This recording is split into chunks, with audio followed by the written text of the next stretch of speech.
be the spokesperson for India, that is Bharat.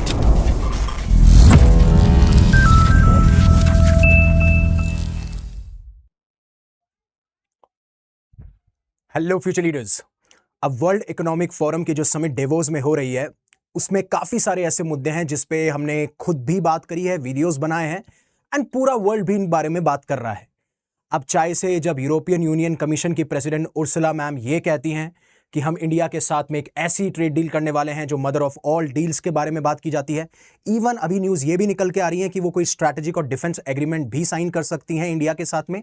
But साथ साथ में जो कनाडा के पीएम है मार्क कार्ने, उनकी स्पीच भी काफी वायरल होती है और बहुत ज्यादा अप्रिशिएट की गई।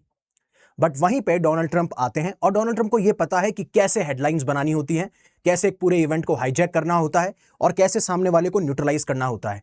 And that's why I told you, उनकी एक बुक है द आर्ट ऑफ डील, वो आप जरूर जरूर पढ़िएगा if you really need to understand, या आप चाहते हैं कि क्या ट्रंप की साइकोलॉजी है, उससे आपको पता चलेगी। बिकॉज उसमें बहुत सारे ऐसे इनपुट्स निकले हुए हैं जहां पे वो एक टाइम पे बिजनेसमैन थे और किस तरीके से नेगोशिएट करते थे, क्या उनकी साइकोलॉजी रहती थी। बट यहां पे उन्होंने अपने आप को साफ साफ डिक्लेयर कर दिया, yes I am a dictator, और कई बार समटाइम्स आपको डिक्टेटर बनना होता है। और शायद इसके लिए जो भी डेलीगेट्स वहां पे आए थे वो रेडी नहीं थे। और फिर उसके बाद में दर्जनों आर्टिकल पब्लिश होते हैं, जैसा कि आप यहां पे देख सकते हैं, I am a dictator, sometimes you need one, Trump after Davos speech. ये डेवोस स्पीच जब दी थी उसके बाद में इन्होंने कहा था। अब एक बार के लिए मैं वो क्लिप दिखाना चाहता हूं, बट उस क्लिप से पहले आप ये समझिए कि यहां पे जब ये कहते हैं कि आई एम ए डिक्टेटर और sometimes you need a dictator, तो ये नहीं कह रहे थे, और इन्होंने कवर भी किया कि मैं यहां पे हिंसा या वायलेंस और फोर्स की बात नहीं कर रहा हूं, मैं यहां पे बात कर रहा हूं मेरी लीडरशिप स्टाइल की। मेरा लीडरशिप स्टाइल ऐसा है जहां पे मैं हार्श वर्ड्स यूज करता हूं, देन उसके बाद में टैरिफ्स लगाता हूं। ये मैं अपने लेवल पे डिकोड कर रहा हूं, पहले मैं आपको बता दूं। हाँ, हालांकि इन्होंने ये कहा है कि मैं वायलेंस का इस्तेमाल नहीं करता, फोर्स का इस्तेमाल नहीं करता, मेरा स्टाइल थोड़ा सा डिक्टेटरशिप वाला है, बट इसका मतलब ये नहीं है कि आप मुझे बिल्कुल एक डिक्टेटर की तरह कवर करें। तो इन्होंने अपने आप को डिक्टेटर बोल भी दिया, उसके बाद में बता दिया कि मैं ऐसा डिक्टेटर नहीं हूं, मैं कैसा डिक्टेटर हूं। हालांकि उन्होंने उसके बारे में बताया कि ये एक बयानबाजी है, ये रिटोरिक है, लेकिन उसके पीछे, इस लीडरशिप स्टाइल के पीछे कॉमन सेंस है। बट उसको डिस्कस करने से पहले ये यहां क्या करने की कोशिश कर रहे थे, एक बार के लिए आप ये वीडियो देखिए जहां पे साफ साफ ये कहते हैं yes I am a dictator. क्योंकि इनको हॉरिबली कहा जाता है कि यू आर ए डिक्टेटर, तो फिर ये कहते हैं कि या sometimes you need a dictator, अपने आप को साफ साफ डिक्लेरेशन के लिए। Have a look at this video. We had a good speech. We got great reviews. I can't believe it. We got good reviews in that speech. Usually they say he's a horrible dictator type person. I'm a dictator. But sometimes you need a dictator. But they didn't say that in this case. And no, it's common sense. It's all based on common sense. You know, it's not conservative or liberal or anything else. It's mostly, let's say, 95% common sense. अब आपने ये video देख लिया होगा। अब इस video जब ये वायरल होता है या फिर इसके बारे में जब कहा गया, तो इसमें पहले वो डेवोस स्पीच दे चुके थे। अब होता क्या है कि जो भी आप पोडियम पे आके या स्टेज पे आके जो भी आप स्पीच देते हैं, उसके बाद में काफ़ी सारे एक्सपर्ट्स उन स्पीच को एनालाइज करते हैं। इवन आप देखेंगे जिनको इंटरनेशनल रिलेशन की, जियोपॉलिटिक्स समझ है, उसके बारे में भी बात की जाती है। तो अगर इस पूरे के पूरे वर्ल्ड इकोनॉमिक फोरम की आप बात करेंगे तो सबसे वन ऑफ दी बेस्ट, नहीं दी बेस्ट स्पीच जो है वो थी कनाडा के पीएम मार्क कार्ने की। और थोड़ी बहुत कई बार मेरे से प्रोनाउंसिएशन की गलतियां हो जाती हैं, I am also human being, तो चलता रहता है। क्योंकि मैंने पिछली बार मार्क कार्ने की जगह मैंने उनको कार्नी कह दिया था, तो thank you very much for that also, because वो कंस्ट्रक्टिव क्रिटिसिज्म है। और अगर आपको अच्छा लगता है तो प्लीज लाइक कीजिए, सब्सक्राइब भी कर सकते हैं आप। अब बात करते हैं कि इन्होंने स्पीच दे दी। अब Donald Trump being Donald Trump, अब ये बोलेंगे कि कोई इनकी स्पीच की तारीफ करे। पहली बात तो वर्ल्ड वाइड इनकी स्पीच की किसी ने तारीफ नहीं करी है, ज्यादातर लोगों ने मॉक ही किया है। बट इन्होंने ये कह दिया कि मैं जब आया था मैं एक्सपेक्ट कर रहा था कि बहुत ज़्यादा हॉस्टिलिटी होगी, लोग जो हैं मुझे पसंद नहीं करेंगे, और शायद मुझे फेवरेबली ये लग रहा था कि मुझे कोई पॉजिटिव फीडबैक नहीं आएगा। बट मुझे पॉजिटिव फीडबैक आया है, हमारी बहुत ही शानदार स्पीच थी, मुझे बहुत अच्छे रिव्यूज़ मिले हैं, और मैं इस चीज़ को बिलीव नहीं कर पा रहा हूँ। वो कहते हैं ना, अपने मैया मुंह मिट्ठू बनना, वो जो कहते हैं कि अपनी प्रशंसा खुद ही करना, वैसा कुछ सीन यहाँ पे हो गया। इसीलिए यहाँ से आपको ये समझने को देखने को मिलता है कि जब आप सही में कुछ अच्छा काम करते हैं तो उसका आपको कहीं ना कहीं, कभी ना कभी वो लौट के आता है। आपको ये नहीं डिक्लेयर करने की कोशिश करनी है कि मैं तो ऐसा हूं, मैं तो वैसा हूं, ठीक है। आई थिंक रियल सक्सेस तभी आती है जब मैं बाहर जाता है और मैं से बाहर आप जब मैं से ऊपर उठते हैं तब जाके ये चीज़ें निकल के आती हैं। होपफुली आप ये अपनी लाइफ में अप्लाई कर रहे होंगे। अब क्या किया कि इनको पता था कि क्रिटिक्स हैं वो इनको डिक्टेटर कहेंगे या इनसे सवाल पूछे जाएंगे, उन्होंने पहले ही न्यूट्रलाइज कर दिया। What a smart strategy, I will say what a smart strategy, कि लोग आपसे एक्सपेक्ट कर रहे हैं कि आपको ये बोला जाएगा लेकिन आपने पहले ही एक्सेप्ट कर लिया।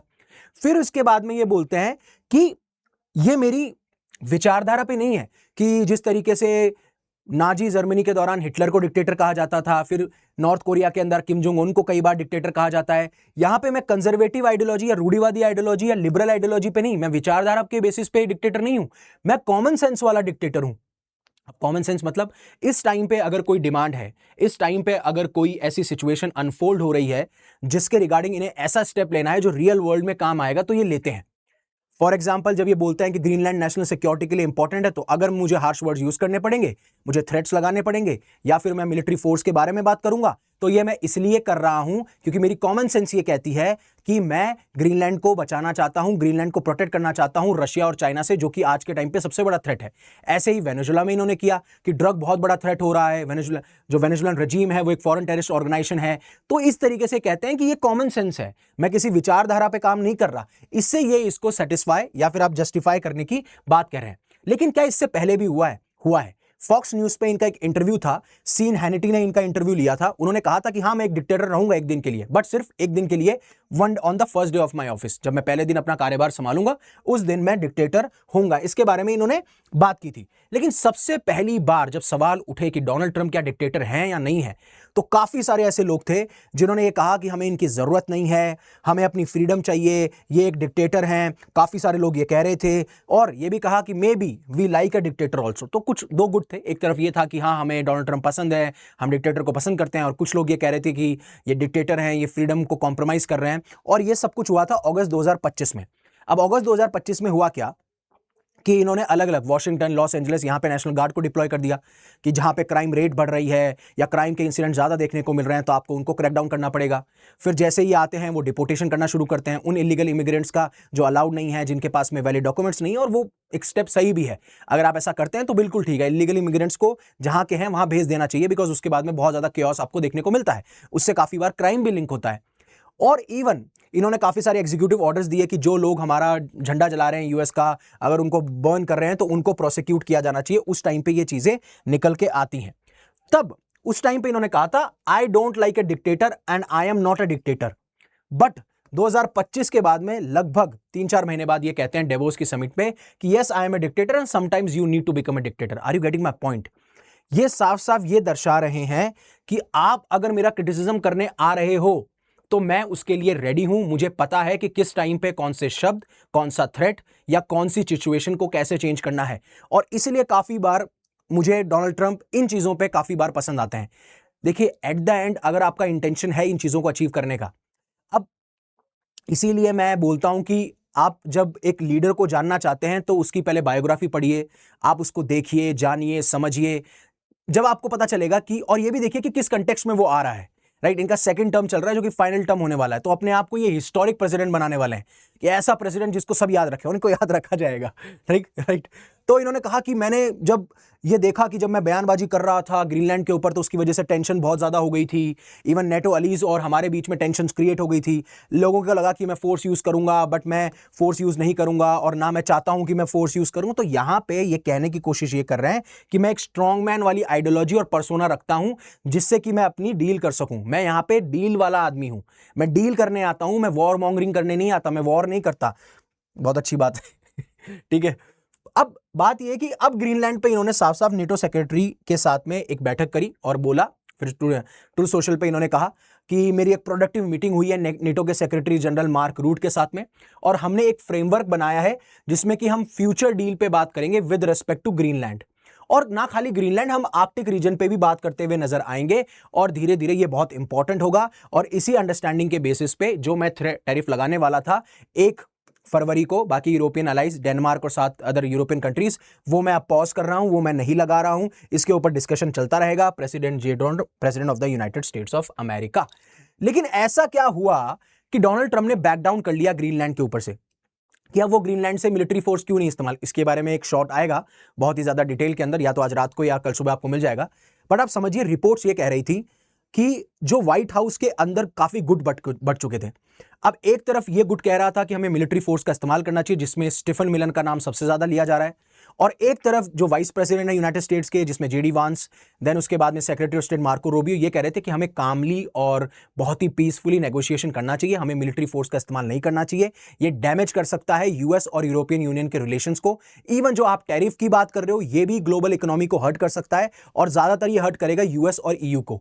और इन्हीं दो कारणों की वजह से यह कहा जाता है कि शायद जो मिलिट्री फोर्स का इस्तेमाल होना था वो मिलिट्री फोर्स का इस्तेमाल नहीं हुआ।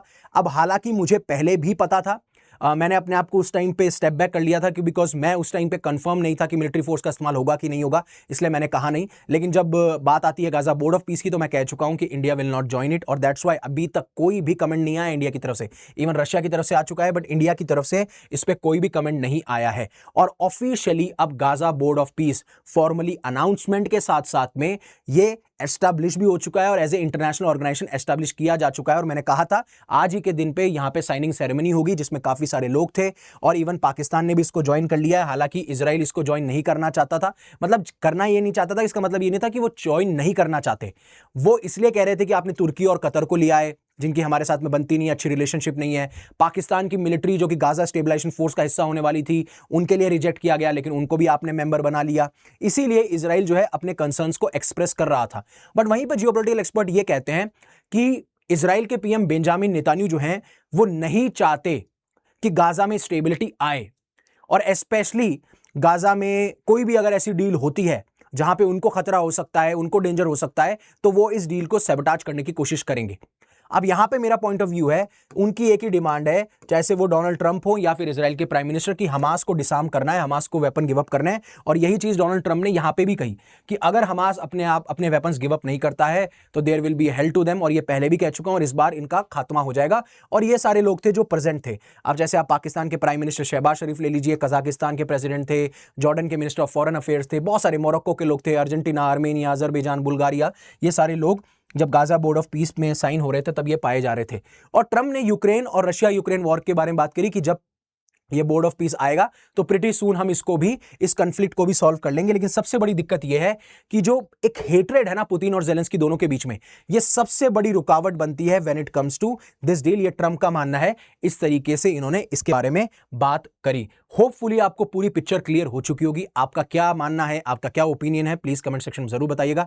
उससे पहले अनअकैडमी आपके लिए लेके आया all India UPSC CSC prelims mock test, जो कि जनवरी 31, 2026 को उसी टाइमिंग पे होगा जब यूपीएससी प्रीलिम्स संडे को होता है 9:30 2:30 बजे। साथ साथ में रिपब्लिक डे ऑफर भी चल रहा है 19,999 में, जिसमें डबल वैलिडिटी, यानी आप 6 महीने का कोर्स खरीद देते हैं, आपको 6 महीने का कोर्स फ्री मिलेगा। डिस्क्रिप्शन में आपको लिंक मिल जाएगा जहां पे आप मेरा कोड यूज कर सकते हो, यूवी पाजी वाला यूवी, उन्होंने मार दी 50। That's it. So thank you very much for giving me your precious asset, that is your time. Stay safe, stay happy, take care. Jai Hind, Jai Bharat.